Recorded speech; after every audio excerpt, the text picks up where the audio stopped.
What's up, freak bitches, wherever you may be, however you may be watching? Thank you for giving us just a little bit of your time. And yeah, it's really starting to hit the fan in this series. Like I said, we're about halfway through now at the end of this series.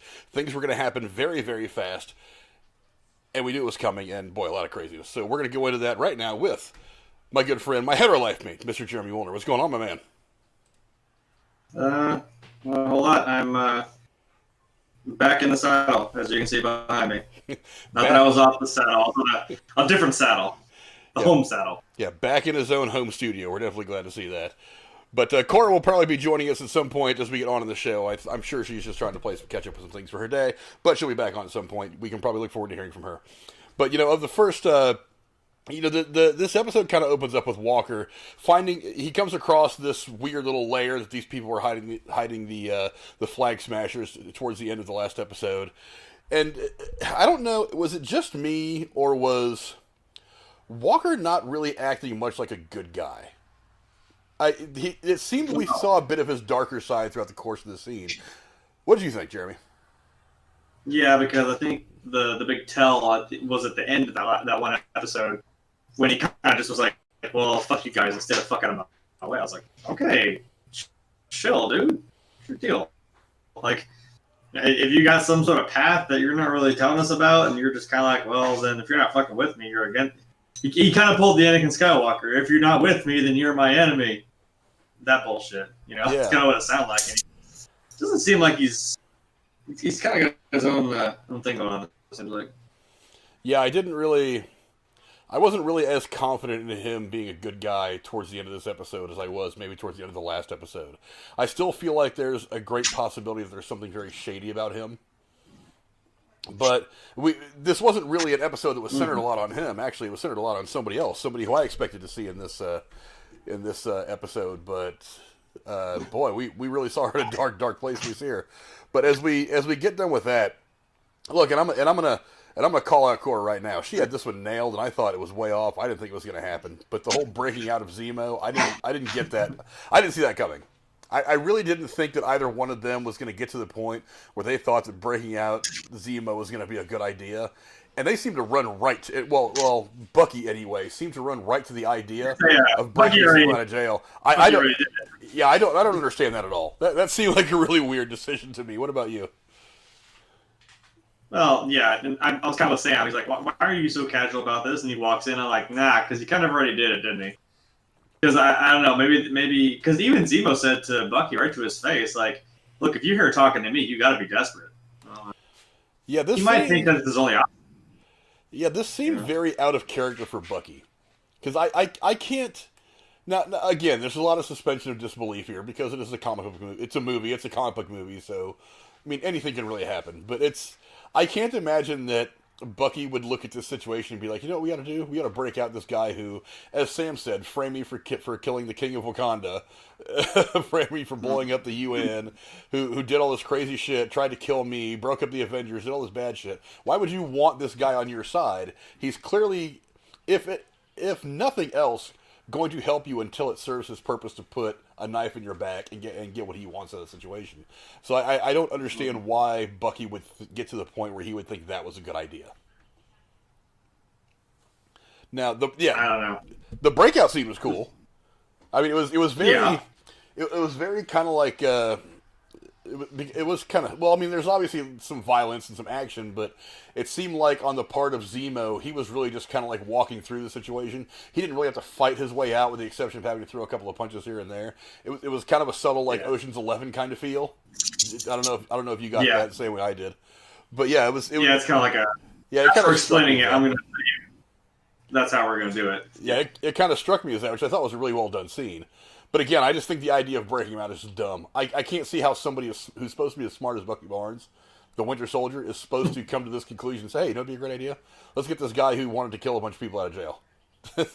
And you have to imagine that his motives haven't changed much. No. So I can't see why we got to this point. But anyway, Bucky decides to go ahead and break him out. So the whole reason they break him out is because they want to try to find... what is the name of the person? Not the Sentinel. I keep thinking the Sentinel. I forget the name of the girl they're looking for with the super white hair. But they want to Oh go yeah. talk.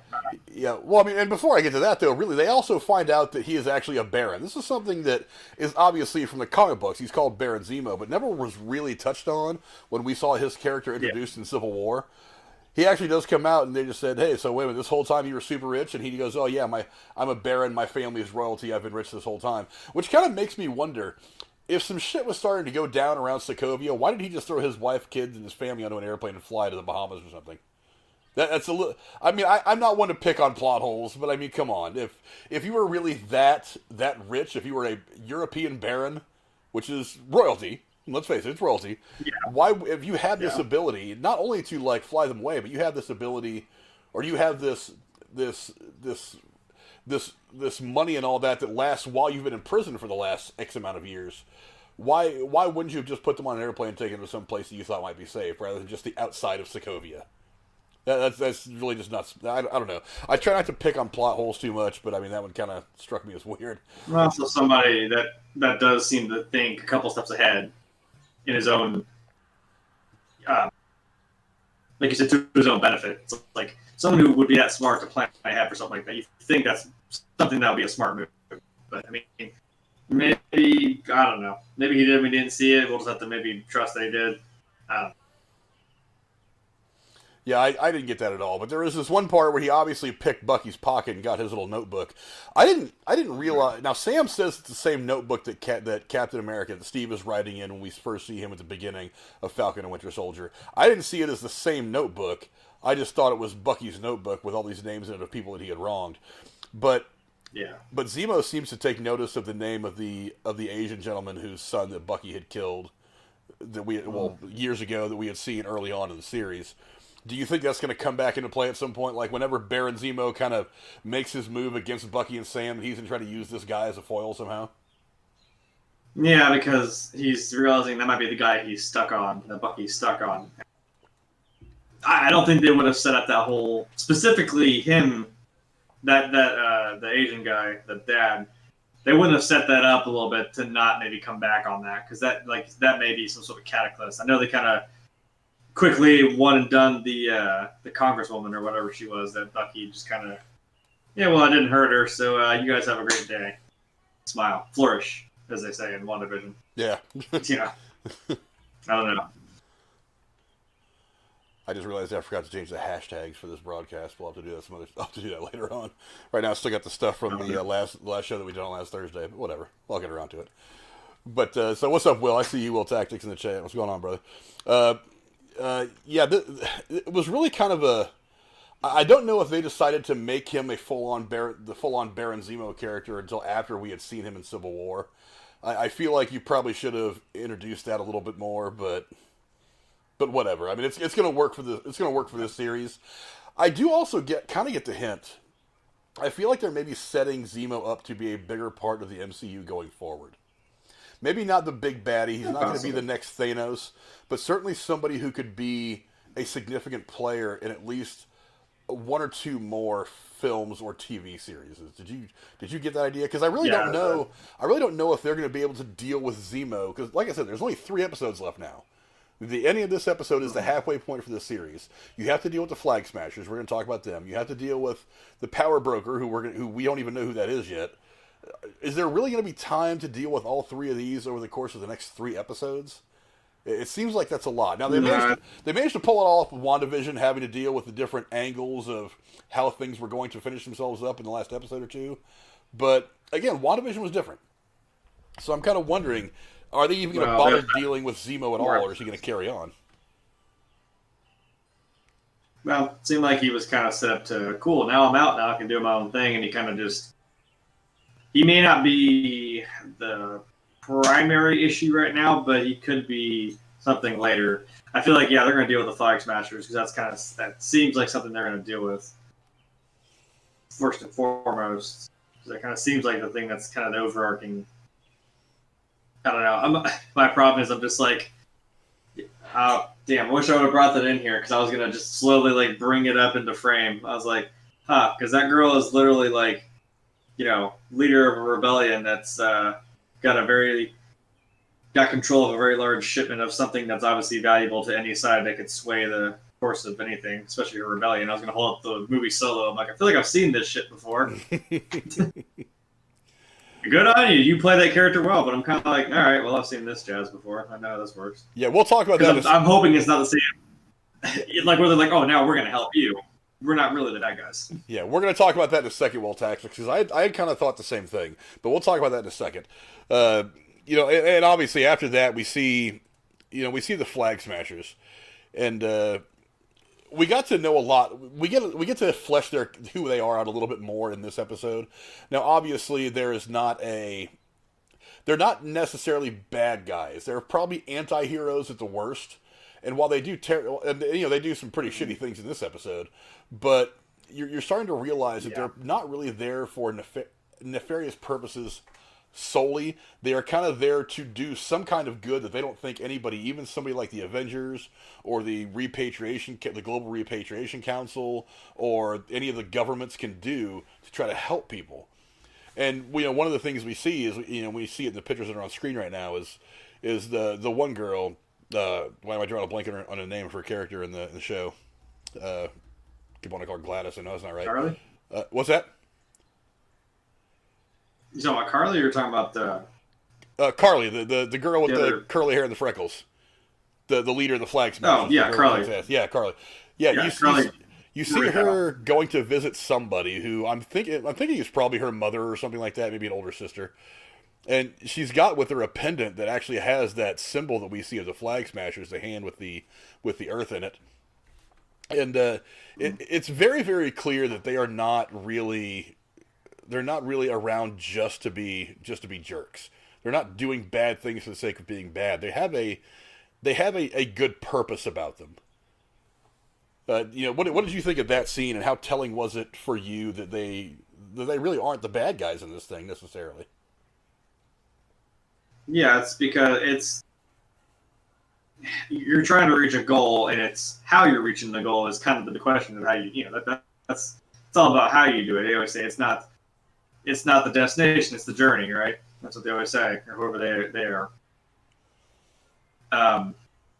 But it's also like that episode, like where the one guy. I mean, even though they're super soldiers, like that one guy stayed behind. He knew he wasn't coming out of that fight. Carly could see it on her. You can see it on her face. She knew he wasn't coming back. So it's like they have, they're not just like a one-dimensional, like this is the bad guy, obviously. But, they have emotions. They have other. That's the word I'm looking for. Motivations. And obviously with this, it's like she's got some sort of connection to somebody. They're, and that's gonna be hard as a leader. Like you keep losing people. You gotta keep thinking, well, this is all for the cause of what we're doing. And as hard as that may be, there's gonna be casualties. Yeah, but at the same time, we do see them later on doing this, kind of terrible shit, and we'll get to that in a minute. But we end up, with Zemo now in tow with Sam and Bucky, we end up finding ourselves in this city called Madripoor. Madripoor, that's it. Yeah, you spent like 5 minutes trying to say this shit. I know, yeah, Madripoor. Madripoor. And apparently, and the way Zemo describes it in the show, he basically describes it like Tortuga in the Pirates of the Caribbean series. He said it used to be a haven, because that's what I thought. Because he described it as a haven for pirates back in the 1800s, but now it's just kind of like this lawless area where this stuff just happens, and just good people don't go in there and let the bad people kind of run the place. But it's like Night City and Cyberpunk. Yeah, it's essentially what it is. It's the modern day Tortuga for all these super super awesome bad guys with more modern weapons. And this is where we end up running into Sharon Carter. Now they go to see this one lady with blonde hair. I can't for the life of me remember her name for some reason. And they're trying to get some information. Baron Zemo is himself. He purports like he's got the Winter Soldier still in tow under his control, and Sam is pretending to be some other kind of arms dealer or bad guy. And when they're talking to this girl, trying to figure out more about the Super Soldier Serum, they find out that this guy, Power Broker, who we first heard his name back in the last episode, that he is the one who had actually tried to kickstart a Super Soldier program, or Super Soldier Serum program, at some point in the last several years. And he's the one that essentially created whatever serum is that these people took and became super soldiers. And obviously he's trying to get get back what was stolen or what he gave away or what was whatever. I mean, we still haven't found out this guy's ID yet. I don't know. I still have theories as to who this is. But while they're talking to this chick, obviously they get kind of made because Sam's phone rings and it's his sister want to talk about a storyline that I really thought that we would get more of already at this point, but apparently they just walked away from it. And this whole personal story about him and his sister and their family business. She calls to talk about all that, and it kind of gets them made. This chick figures out that they're really not the guys they're pretending to be. And so right as she's getting ready to order them to be killed, bam, Sniper decides to send a bullet through the chest of this crazy person they're dealing with, and that sets this whole thing off on a whole other thing. Now there's before they can even walk down the stairs, there's these text messages going out to all these crazy people in this Tortuga, this Madripoor, about putting a 500 million or 5 million or something like that price in their heads for the death of this person. So fast out. I find it hard to believe. I find it hard to believe that like 2 seconds after this girl dies, that there's already a price in their head. I thought that was kind of weird, but whatever. It's. I believe it before I would have believed it like before they would have even like escaped maybe the building or something, but maybe not that damn fast. This is John Wick. You can't just all of a sudden boom, there's a fucking hit out there. That's what it reminded me of, like John Wick. Where they just send out the fucking here's the hit to everybody. Here's the price. Here's the bounty. Here's who it is, you know. Yeah, and I have no idea why my slideshow isn't cycling through the pictures. I know there's other pictures in there, but anyway, there's the picture of Sharon Carter. Now, as they're making their way out of this place, obviously they're having to fight their way out a little bit once they get towards the end, and then Sharon Carter shows up again with her boss-ass sniper rifle and her shooting skills, and basically saves the day and gets them out of there. Now, we knew I assumed, and I was right, that we were going to see Sharon Carter at some point in this episode. And we do really see her in a very dark place. She talks about how she can't go back to her own country. She can't call her family because she stole the shield to give back to Cap. She stole the wings to give back to Sam all the way back in Civil War. So obviously she's in a pretty bad place right now. The place that she is actually in is kind of left open a little bit. Now, she says that she's just this hustler. And she's living the hustler life. She's living in a nice little area of whatever this uptown or whatever the nicer part of this Tortuga is. I'm gonna keep calling it Tortuga because I think it's a cooler name. But did he say high town and low town or some shit? Yeah, high town is what it was called. Yeah, there's Madripoor and there's high town. I don't know. I'm just gonna call it Tortuga because I think it's awesome. But I know it is. Tortuga is a cooler sounding name. Really. But true. She's talking about how she's just basically been kind of living the life of some like off the grid, art hustler, and where she's at is very peculiar because we end up seeing her, and I don't want to get too far ahead, but we end up seeing her after we end up going to this lab, and I guess we'll just go ahead and go talk about the lab now since we're here. We end up going to this lab where they're going to try to find the guy who was creating the super soldier serum. Now, do you remember the whole story of what this guy told Baron Zemo once they broke into the lab? Why don't you break that story down for us a little bit?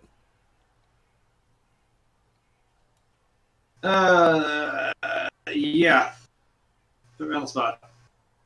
Well, he got dusted, right? So, because Sam's kind of the one asking the good questions of like, why the hell do we never hear about this shit? And I think the point was he was like, well, I was dusted before I got a chance to finish my work, and then he said the blonde lady was the one that decided, hey, I'll fund your shit for you. So that's why he's obviously living in a very nice collection of shipping crates. Hopefully not in the Suez Canal, because kind of a yeah, that's what I remember.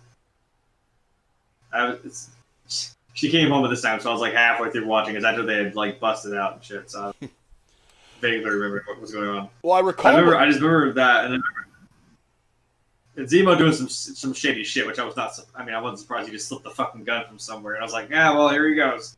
He already slipped that fucking mask out of the car just casually. I'm like, he's gonna do it, isn't he?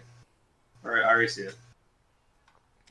Well, he does say at one point, I think it was the pawnbroker, or the power broker, that ends up incentivizing him to finish the super soldier serum, because that is kind of what he says. I mean, he says, I was working on the super soldier serum, then I got dusted, obviously when Thanos snapped. He comes back, it's 5 years later, they had abandoned the whole project, and he still wanted to finish it, but the government had kind of Didn't moved he on say from it.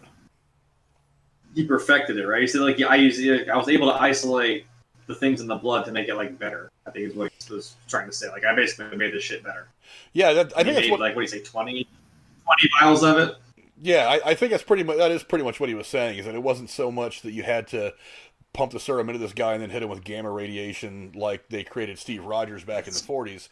It was just like you give him a shot, it does what it does, and instead of making them look big and powerful and gets them all cut like it did to Steve Rogers in the first Captain America film, it actually just leaves them the way they look. It just gives them super strength. So they could, which is probably better because if you're just a regular looking person, like most of the people that are involved in the in the Flag Smashers, you can get in and out of places a lot easier. Because if you look really cut and super awesome like Captain America, you're probably going to stand out a little bit.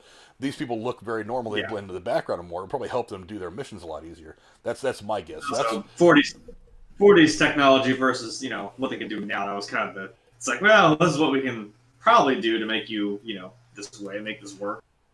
Yeah, as opposed to now. And he also does name drop Erskine a little bit. For, like that one time, because he says I'm doing better work than I'm improving on Erskine's work or something like that is what he says. But so he even names drop that and takes us all the way back to Captain America: The First Avenger. But one of the and obviously one of the things that happens is Baron Zemo himself, who still doesn't want any super soldiers to live, to be around for various reasons, is when they finally get all the information that he feels they need out of him, he just goes in and puts a bullet in the guy. he knows that if that guy can go ahead and make more super soldier serum, he is a problem. I need to deal with this guy. So as soon as I get the information, couple to the chest. Yeah, couple to the chest, and that guy's just done. It's like the sitcom moment. Oh, Zemo.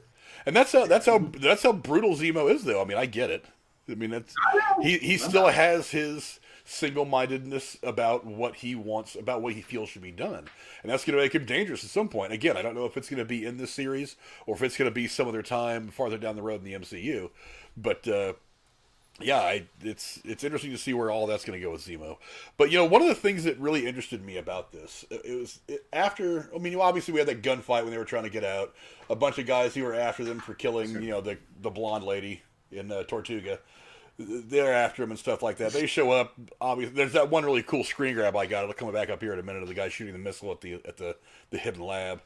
But they get out, and you can actually see that picture right there. When Sharon leaves them, she lets them go.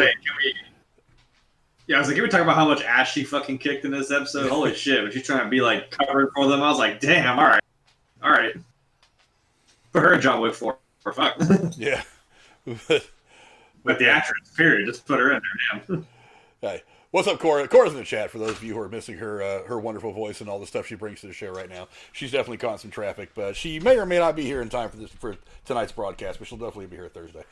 But it's Spirit with us. That scene of her leaving after that big battle and getting into the car. She says to this one driver girl of hers, she says, we have a problem. We may have two problems or something like that. Now, she obviously says that way out of earshot of Bucky and Sam.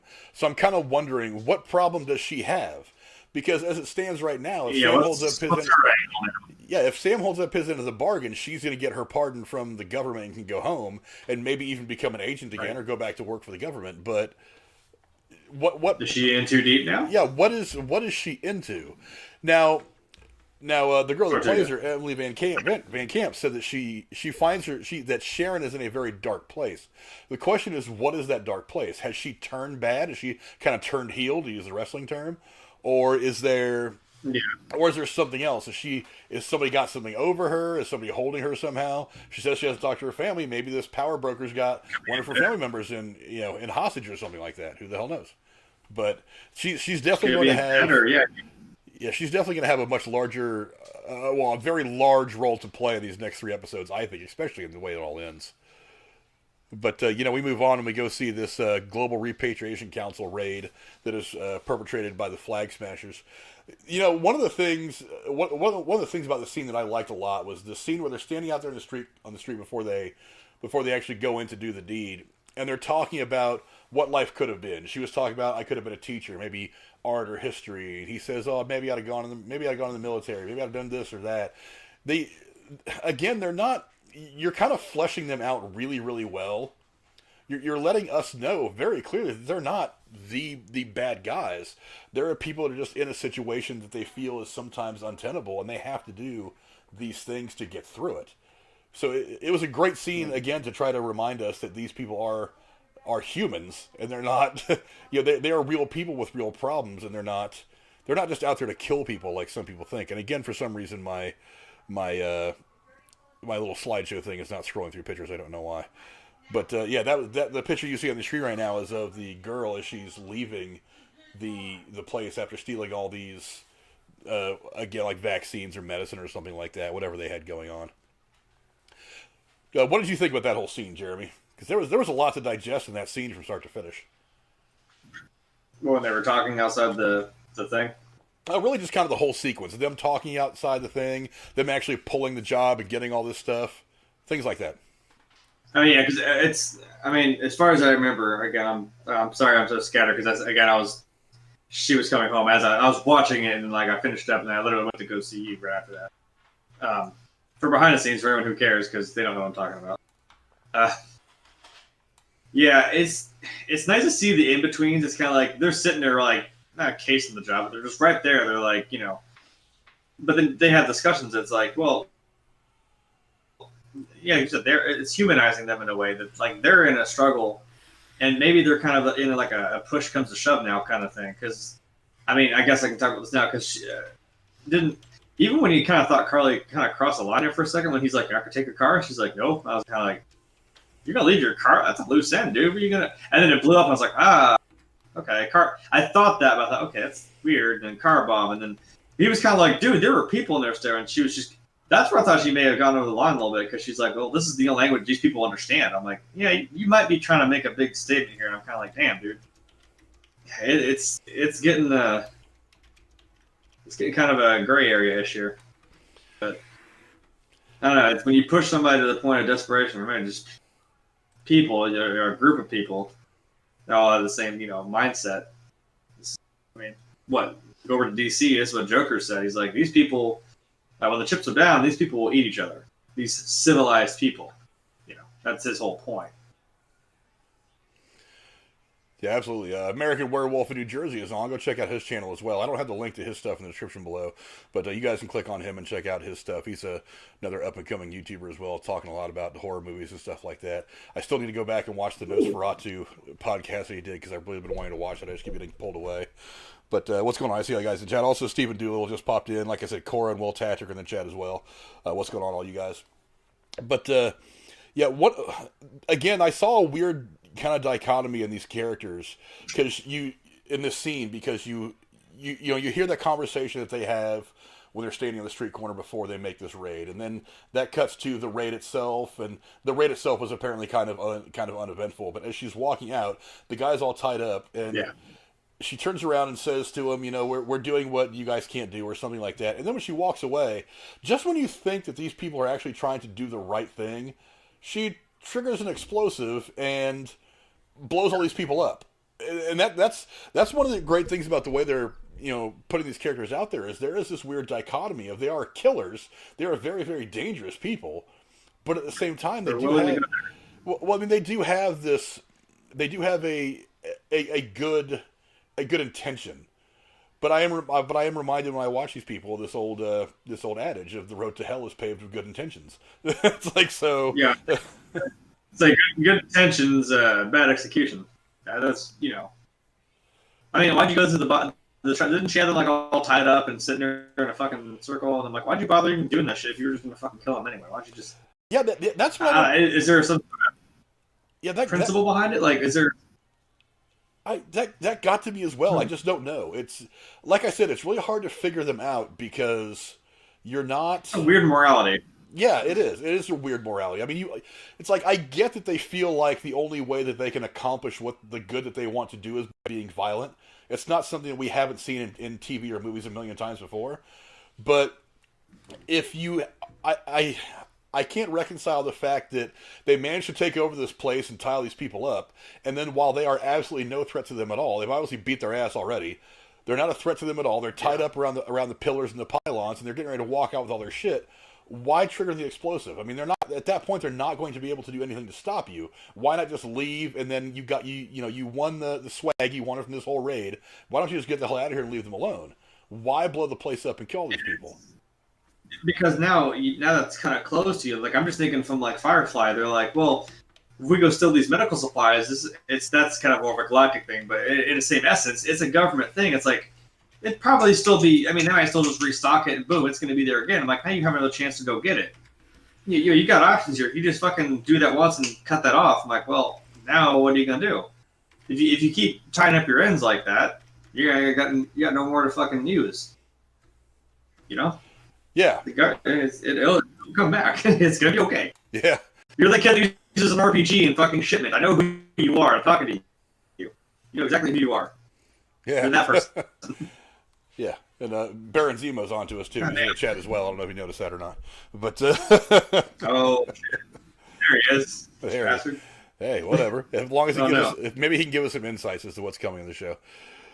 But right. What was my next couple images I wanted to look at? But as we finally get out of all this, we start to wrap up the episode, and wherever Bucky, Sam, and Zemo are going, they end up coming across. I forget where they're at. They're somewhere in, I want to say Amsterdam Latvia. And here's something interesting I want to bring up real quick before we get too much into some of the other speculation in this closing scene. Is a lot of people are thinking that them being in Latvia is going to be some opening to where they can introduce Victor Von Doom. I'm like, stop getting ahead of yourself, viewers. It's possible. Anything is possible in comic books. You didn't get it with WandaVision. The fucking guy was not goddamn Reed Richards. I know. I was excited too. And it was just some random ass fucking Air Force major, whoever the fuck. I already forgot who the fuck she was. He was like friends with Monica's mom. I was like, yeah, that'd be cool, but I don't think it's gonna happen. Sorry, I was trying to answer Stephen Doolittle. But yeah, obviously they go to this You're place. right, though. They go to this place. They're going to talk to somebody, and at first I didn't quite know what that was, and then I saw that he found laying on the ground, and then I saw the second one. I was like, oh yeah, that jogs the old memory. Those are those Wakandan magic technology beads that all the Wakandans seem to have. Boy, I'd love to have something like those that actually worked, that weren't just there for looks. but he finds them. Bucky obviously. To have vibranium, period. What's that? I love to have vibranium anything, period. That's awesome. No doubt. But Bucky recognizes them instantly, and as he's walking around, he notices there's somebody there that's watching, and then, of course, right over his shoulder is someone who I'm pretty sure is somebody with the Dora Milaje from Wakanda and from the Black Panther area of the universe. And yeah, this goes to something that who was talking about it. I think it was let me scroll back up. Will Tactic had mentioned it.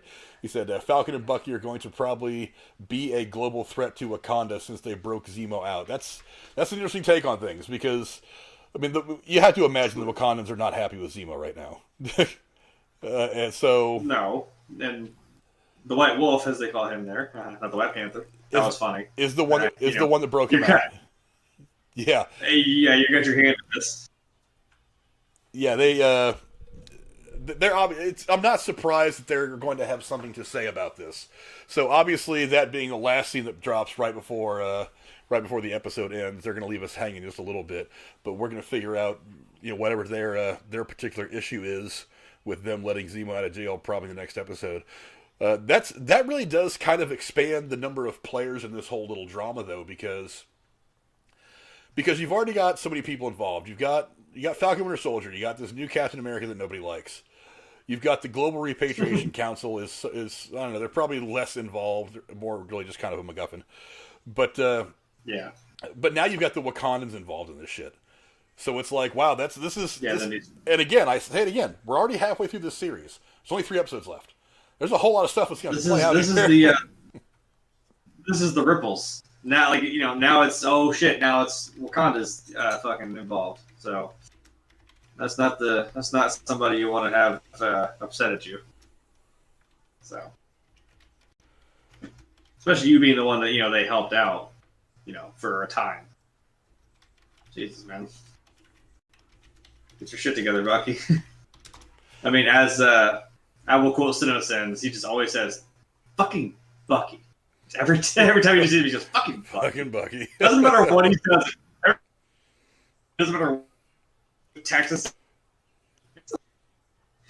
I mean, for a while there, I mean, I guess that's fair. But he's trying to make amends. Damn it. He's working on it. He's trying to service with a smile. He's really trying. But yeah, there is some speculation going on around Sharon right now. Stuff that has to be talked about. I think. Let me scroll back up. Will said something else. He said he thinks the power broker may be Sharon Carter. That's not outside the realm of possibility. That's a good point. Yeah, that'd be a good cover. Yeah, that would be a great cover. I mean, she even said, she's like, if I have to play this hustler life, I may as well enjoy some of the hustler perks. So maybe she has kind of, I don't want to say turned bad. I don't even really want to say turned heel. Just maybe she's just like, screw it. I'm stuck in this way of doing things. I may as well go ahead and go in full bore and not half-ass it. You know what I mean? No, because even Sam was like, "You like living here?" And she's just kind of like, "That's not so bad." I was like, "Yeah, just typical day in Tortuga, right? Shoot out at a fucking shipping yard. Yeah, it's fine." Well, on that subject, American Werewolf in New Jersey said, "Didn't Victor Creed used to run Madripoor? I guess that's too much to hope for as the power broker." I don't know. It's like I said, I really don't see them bringing in any of the stuff they bought from Fox for another year or so. I could be way wrong. I mean, honestly, there's still so much stuff that's coming over the course of the next year from Marvel, and we've talked about it on the show before. That they could really start dropping hints now in a lot of different ways. So maybe seeing something Von Doom related, because much the way that Zemo is a baron in a famous, maybe not famous, but a rich royal family. Doesn't Von Doom also come from a similar background? Yeah, he was like kind of the guy that funded that whole thing. Like, it was his company, right? Like, wasn't it? Like, that's who they did this through, and that's what ended up giving them all their powers and all that shit. And that kind of. I'm trying to remember those fucking movies, even like the fucking old ones, 2004. When I was still like a child. Yeah, laugh at me. I know. Someone just told me the day they watched Napoleon Dynamite. I was like, see, now in 2004, I thought it was stupid as shit. I mean, I just didn't understand it. No, but I see it now. It's kind of like, okay, it is pretty funny. It just took me that long to, no. It's a little funny to me now. Will Tactics seems to think that they aren't going to resolve anything in 3 more episodes. They're going to leave some setup for Black Panther 2. I believe that they're going to leave some setup for Black Panther 2. And now that you mentioned that, I guess it does make sense that having somebody from the Dora Milaje show up right now does kind of... Yeah, with Wakanda involved. It does give a little bit of connective tissue to some of the things that are going to happen here leading into the... whatever comes next for Black Panther 2. I really don't know. Right. So that is a possibility. Sure. Now, I think there's going to be... Now, some things I think some storylines are going to have to be resolved in this season because, again, we're not even sure if there's going to be second seasons for any of the shit that Disney's doing at Disney Plus right now. We talked about this for WandaVision as we were doing the wrap-up show for that. There is technically no plan right now for a second season of WandaVision. We may never get it. I think at some point we're going to. But right now, there's no plan for that. And I'm not entirely sure that they have any plans for any further exploration of Falcon and Winter Soldier either. Probably just a drawn-out setup just for other things. Like you said, to come. This is all things to come later in these other movies that they have planned. It's like, there's a show where we can actually kind of... We got the time. We'll just flesh out this whole thing that'll lead up to all this other stuff that we're planning with the next 2 movies. I mean, we also got Loki, so... God knows what fucking Loki's about to bring, because what to expect with the fucking trickster god. Yeah, Werewolf New Jersey said he was just wondering about that because of the X-Men Quicksilver twist in WandaVision. I think the X-Men Quicksilver twist was really kind of a head fake and some fan service more than anything else. I really don't think we're going to be seeing Evan Peters go forward as this universe's Quicksilver or PH. It was just a setup. set up for a boner joke, and I mean, I'm not that mad. I have seen not too mad. I have seen some of the outlets, some of the less trustworthy outlets, like who is it? Like We Got This Covered. Don't ever listen to We Got This Covered. For every 10 stories they put out, like one of them is actually truthful. But there was some rumor that was going around on their website about how Evan Peters had been seen on the set of Spider-Man, and that he had also been seen on the set of Doctor Strange and the Multiverse of Madness. But I'm like, You're kind of a clickbaity bullshit site, so I'll believe that Evan Peters is actually going to be in either one of those movies when I go sit down in the theater and see with my own eyes Evan Peters on the screen. If Kevin Feige himself came out and said it right now, I would have a tough time believing it. And in Feige I trust. I believe wait a minute. Feige. You can't say Feige we trust. You're like, if you said this to my face right the fuck now, I'd be like, really, dude? No, come on. If he told you, you'd be like, oh, sweet. I would still have questions. I would still have questions. I mean, that's fair. That's fair. But I'd be kind of like, okay, but how? But yeah, the biggest question that I was left with after this episode is exactly what position is Sharon Carter in? Because she obviously is not just somebody who's on the run and trying to make ends meet as a super spy, kind of living that life of intrigue and espionage. When she gets in the car, she says very clearly, "We've got a couple of problems." Well, who's we? Is she working for somebody else? Is she the power broker? That's kind of and as badass as I'd love to believe somebody would be probably living in that Tortuga. Like, I mean, I believe it that she turned into fucking John Wick for a second. I'm kind of like, okay, but damn, wait a minute, you don't just do that for you don't Liam Neeson have a particular set of skills for no fucking reason. I don't know. There's more to that. And it's kind of like that whole hey, look, we're talking about Solo again. Like we're Kira, fucking Daenerys, the dragon lady, whatever her face. Yeah. Like, leaves and she comes back and then she's like in this fucking crime syndicate. You're kind of like, whoa. Well, I guess where she was left, and she kind of was like, well, who knows? I'm going to see Han again, or what's going to happen? How am I going to get out of this? I might as well just fucking join Crimson. Oh fuck! I hate myself because I'm a Star Wars fan. I forget Crimson. You know what I'm talking about. Yeah. Oh, but that was also that was Paul Bettany. Was it Vision? Plot twist. Clearly, the power broker is Mephisto. I heard something else again that someone was like, "Oh no!" Someone said, "Was the fucking rabbit Mephisto?" I'm like, I don't fucking know anymore. I don't care. Fucking Agnes is rabbit. Sure. Stop with the Mephisto stuff, please, people. For God's sake, just stop. We were staring at a tree. Stop with the. These motherfuckers got us suspecting trees in the background. Jesus Christ! But hey, right. it's just a testament to how good they've been putting these shows together. I mean, and we really did need something like this to get wrapped up in after the last year of not being able to go to the movies and stuff like that.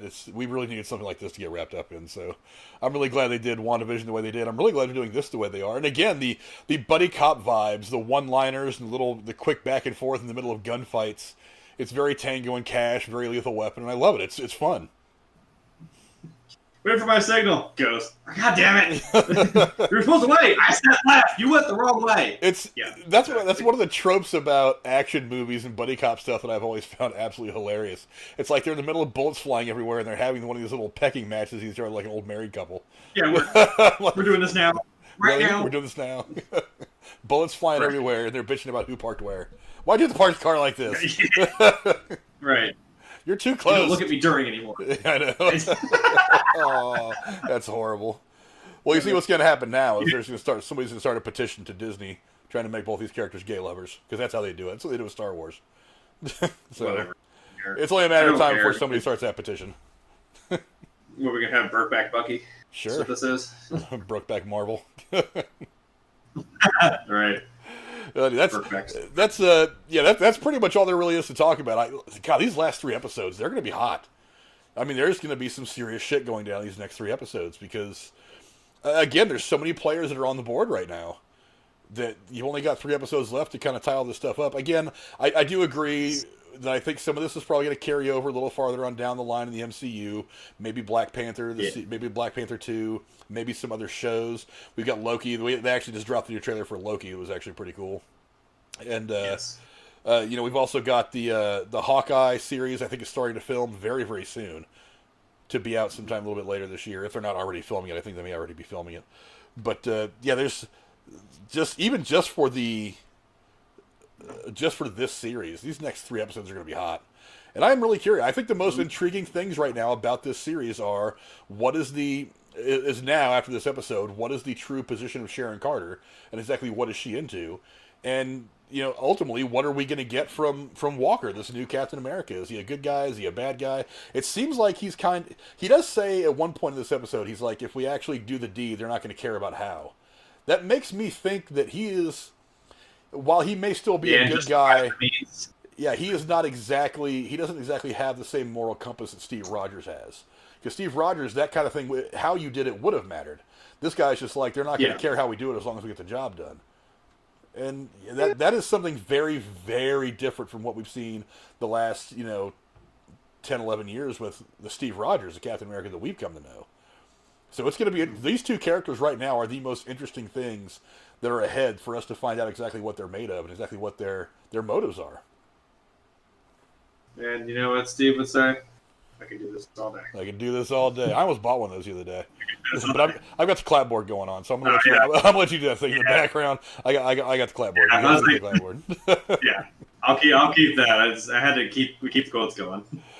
But anyway, thanks all you guys for coming and checking out the show tonight. A little bit of a short one, but again, these are very, very different from WandaVision. They don't really necessarily, anyway, kind of deserve the long-winded discussions about it. But thanks to Will Tactics, Cora was in the chat, even though she couldn't be here today. We'll have her on Thursday, of course. Stephen Doolittle popped in for the first time. We're glad you were here. American Werewolf from New Jersey, go check out his channel. Baron's email, I really hope you come back, because I'd like to have you. He said he has terrible dance skills. That's what Baron's email said earlier in the chat. But Steve Doolittle, thanks to all you guys for coming in and checking us out. We will see you guys on Thursday as we talk about whatever we're going to be talking about. I forget what the Thursday show is going to be about this week, but it's going to be a good one. I hope you guys come back and check it out. We will see you guys later. Adios.